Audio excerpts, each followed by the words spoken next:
అందరికీ నమస్కారం అండి. Welcome back to Uma's kit home. ఈరోజు వీడియోలో మనం సంకష్టహర చతుర్థి రోజు మనం ఈ నారికేళ దీపాన్ని కనుక వెలిగిస్తే, అంటే కొబ్బరికాయ దీపాన్ని ఎలా పెట్టాలి, అసలు ఎందుకు పెట్టాలి, ఈ పెట్టడం వల్ల మనకు సమస్యలు ఎలా తొలగిపోతాయి, ఈ దీపం వెలిగించడం వల్ల ఎలాంటి సమస్యలను తొలగించుకోవచ్చు, అలాగే ఏ బాధల నుంచి మనకి విముక్తి పొందొచ్చు, ఈ దీపాన్ని ఏ విధంగా పెట్టుకోవాలనే విషయమే ఈరోజు వీడియోలో షేర్ చేయబోతున్నానండి. అయితే మన శ్రీ పంచమి పూజ నీడ్స్ అనేది చాలా మంచిగా అనేది వెళ్తుంది. అందరూ కూడా ఆర్డర్ చేసి నన్ను అనేది సపోర్ట్ చేస్తున్నారు. మన శ్రీ పంచమి పూజ నీడ్స్లో మహాశివరాత్రి కిట్టు, అలాగే లక్ష్మీదేవి కిట్టు, సుగంధ ద్రవ్యాల కిట్టు, అలాగే ఆ అమ్మవార్లకు ముఖ్యంగా చిన్న వస్త్రాలు, అలాగే అన్ని రకాల పూజా ద్రవ్యాలు అనేవి మన దగ్గర అనేది అవైలబుల్ ఉన్నాయండి. అలాగే చాలా రకాల ఒత్తులు కూడా మన దగ్గర అవైలబుల్ ఉన్నాయి. మీలో ఎవరికైనా ఇంట్రెస్ట్ ఉంటే ఈ స్క్రీన్ మీద కనబడే నెంబర్కి అనేది వాట్సాప్ అనేది చేయండి. నేను అక్కడ అనేది తప్పకుండా మీకు వెంటనే రిప్లై అనేది ఇస్తాను. అలాగే ఇప్పటివరకు నన్ను సపోర్ట్ చేస్తున్న మీ అందరికీ కూడా నా హృదయపూర్వక ధన్యవాదాలు అయితే షేర్ చేస్తున్నానండి. అలాగే మన ఛానల్లో ఇంకో ముఖ్యమైన విషయం ఏంటంటే పసుపు కుంకుమ అండి. ఈ పసుపు కుంకుమ అయితే ప్రతి ఒక్కరు కూడా ఆర్డర్ చేసుకుంటున్నారు. కారణం ఏంటంటే నేను స్వయంగా తీసుకుని వచ్చి వాటిని శుభ్రం చేసి తీసుకొని వెళ్ళి డైరెక్ట్గా అనేది మీకు అందిస్తున్నాను. మనం షాపుల్లో కొనే పసుపు కుంకుమ క్వాంటిటీ వెయిట్ ఒక్కటే ఉన్నా సరే మీకు క్వాంటిటీ అనేది మన దగ్గర ఎక్కువ వస్తుంది. ఎందుకంటే నేను ఇంక అందులో ఎలాంటివి మిక్స్ చేయట్లేదు. మన మార్కెట్లో దొరికేవైతే మైదా పిండి, బియ్యం పిండి, కార్న్ఫ్లోర్ కూడా యాడ్ చేస్తూ ఉంటారు. మనం అయితే అలా మీకు ప్యూర్గా అనేది అందిస్తున్నాను.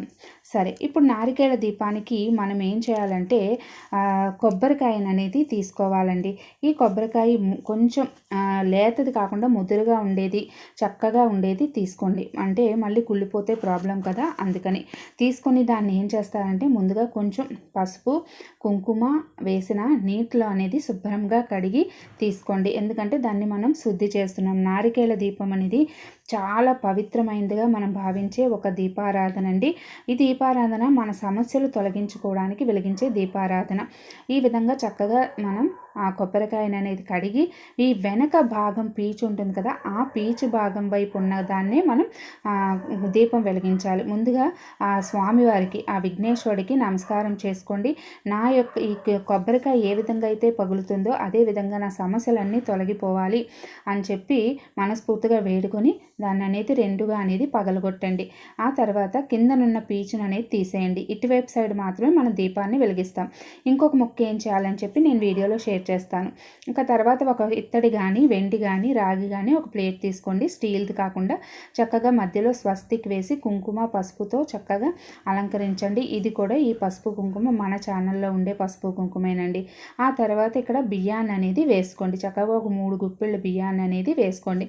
ఇక్కడ ఈ ప్లేస్లో మీరు ధాన్యం కానీ, నవధాన్యాలు కానీ వేసుకోవచ్చండి. ఇక ఈ విధంగా మనం వేసుకోవాలి. వేసుకున్న తర్వాత మనం అందులో కొంచెం పసుపు కుంకుమ అనేది వేసుకోవాలి. వేసుకొని మన కొబ్బరికాయ ఉంది కదా, ఈ కొబ్బరికాయకి చక్కగా 5 చోట్ల అనేది బొట్లు పెట్టుకోండి. 5 కానీ 11 కానీ 3 కానీ పెట్టుకోండి. చక్కగా ఈ విధంగా అందంగా పెట్టుకున్న కొబ్బరికాయని మనం సిద్ధం చేసుకున్నాం కదా ప్లేట్, ఆ ప్లేట్లో అనేది చక్కగా పెట్టుకోండి. పెట్టుకున్న తర్వాత అందులోకి ఆవు నెయ్యి ఉంటే చాలా మంచిదండి, లేకపోతే నువ్వుల నూనె అయినా మనం వేసుకోవచ్చు. ఇందులో మనం 3 జ్యోతులను అనేది వెలిగించాలంటే 2 ఒత్తుల్ని ఒక ఒత్తిగా చేసి 3 జ్యోతులు. ఇక్కడ నేను జిల్లేడు ఒత్తులు వెలిగిస్తున్నానండి. జిల్లేడు ఒత్తు ఒక్క జ్యోతైనా వెలిగిస్తే చాలా మంచిది. ఇలా ఒత్తిని అనేది పత్తి ఒత్తి ఉంటుంది కదా, అది మధ్యకి తీసి అందులో జిల్లేడు ఒత్తిని పెట్టి ఈ విధంగా ఒక ఒత్తిలా చేసుకోండి. జిల్లేడు ఒత్తులు కూడా మన ఛానల్లో అవైలబుల్ ఉన్నాయండి. ఈ విధంగా ఒక ఒత్తి చేసి మిగిలిన 2 మామూలువి 2 ఒత్తులను ఒక ఒత్తిగా చేసి 3 వేసుకోండి. ప్రతి ఒక్కరికి కూడా ఉన్న ప్రధాన సమస్య ఏంటంటే ఆర్థిక ఇబ్బందులండి. అవి మనకి ఉద్యోగరీత్యా కావచ్చు, వ్యాపార రీత్యా కావచ్చు, లేదా అప్పుల బాధలు, ఇలాంటి అన్ని సమస్యలు కూడా తొలగిపోతేనే కదా మన జీవితంలో ఒక సంతోషం అనే వెలుగు అనేది కనిపిస్తుంది. ఇలాంటి సమస్యలన్నీ తొలగిపోవడానికి, మన ఆర్థికంగా నిలబడడానికి, మనకున్న ఎలాంటి కోరికైనా తీరడానికి ఈ నారికేళ దీపం వెలిగించడం వల్ల మనకి అవన్నీ కూడా నెరవేరుతాయండి. చక్కగా తర్వాత దీపారాధన చేసుకోండి. ఆ తర్వాత అగరబత్తితో నేను ఇక్కడ జ్యోతులను వెలిగిస్తున్నాను. ముందుగా నిత్య దీపారాధన అనేది చేసుకోండి. చేసుకున్న తర్వాత ఆచమనం చేసుకొని కలశారాధన చేసి విఘ్నేశ్వరుడికి మీ సంకల్పం ఎందుకు చేస్తున్నారు అని చెప్పి బాధతో ఆర్తితో మీ కష్టాల నుంచి గట్టెక్కించమని వేడుకోండి. ఇక్కడ 3 జ్యోతులు ఎందుకు అంటే అవి ఒకటి ఈశాన్య వైపు చూడాలి, ఎందుకు అంటే ఈశాన్యాధిపతి ఈశ్వరుడికి. ఇక తూర్పున ఒకటి చూడాలండి, అది జనాకర్షణ, శత్రు బాధలు తొలగి మిత్రత్వం ఏర్పడుతుంది.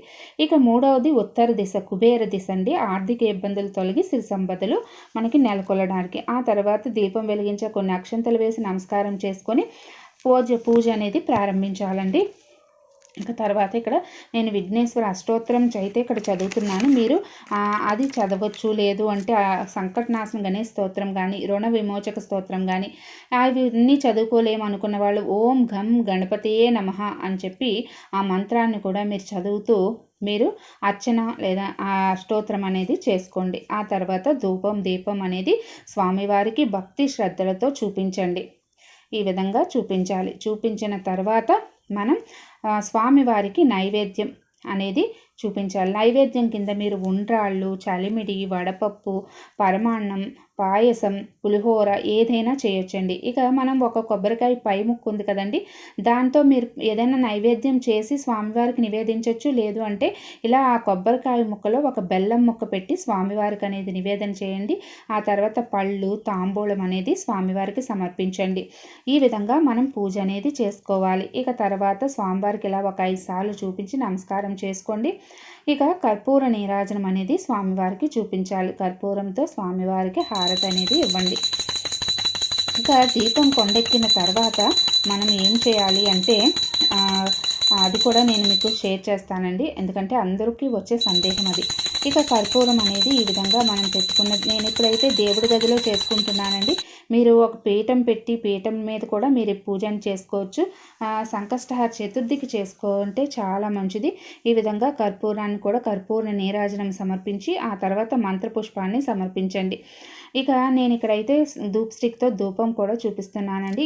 ధూప్ స్టిక్స్ అలాగే కర్పూరం, అగరబత్తులు అన్నీ కూడా మన పూజా నీడ్స్లో అయితే అవైలబుల్ ఉన్నాయండి. ఆ తర్వాత కొన్ని అక్షింతలు, పుష్పం తీసుకొని స్వామివారికి మీకు దేనికోసం అయితే దీపాన్ని వెలిగించి పూజ చేసుకుంటున్నారో మనస్ఫూర్తిగా భక్తి శ్రద్ధలతో ఆ స్వామిని వేడుకోండి. మనసారా వేడుకోండి. మీ బాధల్ని చెప్పుకోండి, మీ కష్టాలని చెప్పుకోండి. తప్పకుండా స్వామివారి కరిగి మీ కన్నీటిని అనేది తుడుస్తారు. ఇక పుష్పం తీసి తలలో ధరించండి. ఇక దీపం కొండెక్కిన తర్వాత ఏం చేయాలి అంటే ఆ దీపాన్ని కొండెక్కిన తర్వాత అక్కడి నుంచి కదిపి మరుసటి రోజు ఆ కొబ్బరి చిప్పను అనేది మీరు పారే నీటిలో కానీ ఎవరు తొక్కని చోట కానీ వేయండి. ఇక బియ్యాన్ని పరమాన్నంగా చేసుకొని మీరందరూ స్వీకరించవచ్చు. లేదు అంటే పక్షులకు కానీ గోవులకు కానీ వేయొచ్చు. ఇక ఏ రోజులో దీపాన్ని వెలిగించాలి అంటే సంకష్టహర చతుర్థికి ఉదయం సమయంలో మీరు పూజ చేసుకుంటే ఉదయం వెలిగించండి. వ్రతం చేసుకుంటే సాయంత్రం సమయంలో వెలిగించవచ్చు.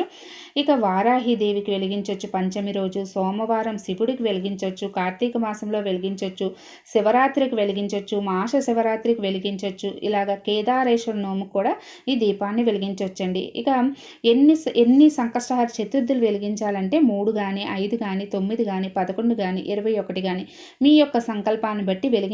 తప్పకుండా మీకు ఉన్న ముఖ్యమైన ఆర్థిక సమస్యలన్నీ కూడా తగ్గుముఖం పడతాయి. మీ కోరిన కోరిక తప్పకుండా నెరవేరుతుంది.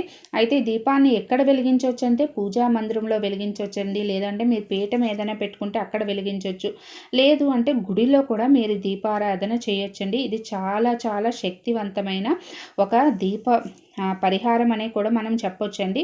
అంత శక్తివంతమైన ఈ దీపాన్ని తప్పకుండా సంకష్టహర చతుర్థికి అందరూ వెలిగించి మీ కోరికలు తీరిపోవాలని ఆ భగవంతుని వేడుకోండి. మీ కోరిక తప్పకుండా నెరవేరుతుంది. అదండి ఈరోజు వీడియో. అలాగే మన శ్రీ పంచమి పూజా నీడ్స్లో మహాశివరాత్రి కిట్ అందరూ ఆర్డర్ చేసుకుంటున్నారండి. ఎవరికైనా కావాలంటే స్క్రీన్ మీద ఉన్న నెంబర్కి వాట్సాప్